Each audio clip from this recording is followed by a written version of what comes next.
Maintenant, en ce qui concerne la démarche de la science, elle est caractérisée par quoi? La démarche de la science, on dit qu'elle est caractérisée par son objectivité. On dit qu'elle est marquée par son universalité. On dit qu'elle est marquée par sa neutralité. Je dois préciser, et j'y reviendrai tout à l'heure, elle est marquée par sa neutralité axiologique. Axiologique, ça veut dire morale. Elle est marquée également par quoi? Elle est marquée par sa rationalité. Et enfin, elle est marquée par quoi? Elle est marquée par ses résultats apodictiques. On verra dans le détail ce que cela signifie. Donc, 5 aspects de la démarche scientifique. Objectivité, universalité, neutralité axiologique ou morale, rationalité et enfin résultat apodictique. D'abord, qu'en est-il de ce qu'on appelle l'objectivité de la science? Objectivité s'oppose à quoi? Objectivité, le contraire, souvent on l'oppose à la notion de subjectivité. On a l'habitude, par exemple, d'entendre dire quoi? Que la philosophie, elle serait subjective, là où la science, elle serait objective. Maintenant, qu'est-ce qu'il faut entendre par la notion d'objectivité de la science? Quand on dit que la science, elle est objective, je dois d'abord vous signaler que l'objectivité, elle n'est jamais pleinement réalisée. Ça veut dire quoi? Que la science, son idéal est d'être une connaissance objective. Et qu'est-ce qu'une connaissance objective? C'est une connaissance qui est indépendante de la personne du savant.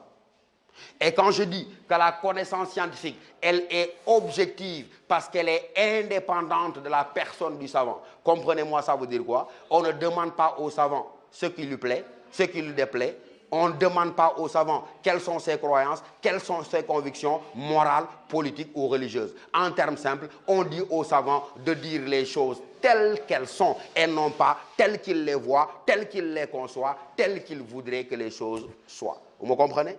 Et donc ça veut dire quoi? Quand on dit que c'est une connaissance, écoutez bien les termes que j'emploie, indépendante de la personne du savant. Ça veut dire que le savant doit écarter quoi? Ses sentiments, sa sensibilité, ses goûts, ses intérêts, ses préférences, ses croyances et ses convictions, encore une fois, pour dire les choses telles qu'elles sont, en elles-mêmes, par elles-mêmes et indépendamment de ce qu'il en pense. Vous comprenez? À l'opposé, on le verra par exemple de la philosophie. Qu'est-ce que nous nous sommes amusés à dire en répondant à la question qu'est-ce que la philosophie? Nous avons dit il y a presque autant de philosophes que de systèmes philosophiques. Est-ce que mes amis, nous dirons il y a autant de sciences que de savants? Heureusement que non, sinon ce serait la catastrophe. Donc on est obligé de dire quoi? Que là où la philosophie, elle porte, comme on l'a dit, les marques d'une subjectivité individuelle, la connaissance scientifique, elle, est une connaissance complètement libérée de la subjectivité individuelle du chercheur, et c'est pourquoi la science, elle se veut objective. Mais écoutez-moi, j'ai dit, même si la science vise à être objective, même si on demande aux savants d'écarter tous ses goûts, ses intérêts, ses croyances pour dire les choses telles qu'elles sont, il arrive très souvent qu'une bonne part de subjectivité puisse interférer. Donc l'objectivité, elle n'est jamais pleinement réalisée. C'est en termes d'idéal que se pense ce qu'on appelle l'objectivité de la science. On est d'accord?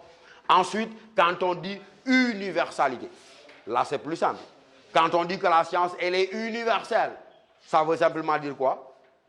Que la science, ça veut dire que la science n'est pas, regardez ce que je vais écrire, ça veut dire que la science n'est pas assujettie. Assujettie à quoi? Ça veut dire que la science, elle n'est pas assujettie aux contingences géographiques. Qu'est-ce que ça veut dire? Lorsque nous disons que la science, elle est universelle parce qu'elle n'est pas assujettie aux contingences géographiques, ça veut dire quoi? Que la vérité scientifique, elle ne varie pas d'un lieu à un autre. Quand nous disons l'eau bout à 100 degrés, c'est une vérité qui est valable partout et surtout valable pour tous. Et donc c'est en cela que la science, elle se veut universel. Rappelez-vous ce que nous avions dit en comparant la philosophie avec la science, vous vous en souvenez? En disant très clairement quoi? Qu'on a l'habitude de penser que chaque système philosophique porte la marque de son auteur et que la vérité de Platon est celle de Platon, la vérité de Kant est celle de Kant. Alors que la science, elle, contrairement à la philosophie, elle est gouvernée par quoi? Hein? Très bien. La science, nous avons dit, elle est gouvernée par quoi? Elle est gouvernée par l'accord. Et il faut ajouter, elle est gouvernée par l'accord des esprits compétents. Et dire que la science est gouvernée par l'accord, c'est dire également qu'elle est gouvernée par quoi? Elle est gouvernée par le consensus. Alors que nous avons dit en philosophie, le contraire de accord.